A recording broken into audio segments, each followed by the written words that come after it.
గల్లు గల్లునా గల్లు గల్లునా గల్లు గల్లునా గల్లు గల్లునా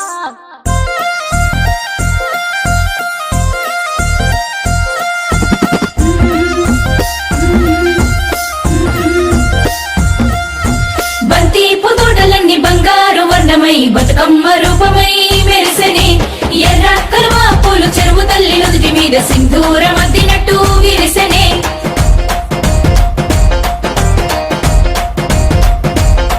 గల్లు గల్లున గాజుల చప్పట్లతో ఓ నిర్మల లలిత ఆటాడరే ఓ నిర్మల లలిత ఆటాడరే ఓ నిర్మల పసుపు కొమ్ముల్ల గౌరమ్మ రూపమాయనే ఓ నిర్మల లలిత ఆడిపాడరే ఓ నిర్మల లలిత ఆడిపాడరే ఓ నిర్మల పట్టు చీరల్లా అక్క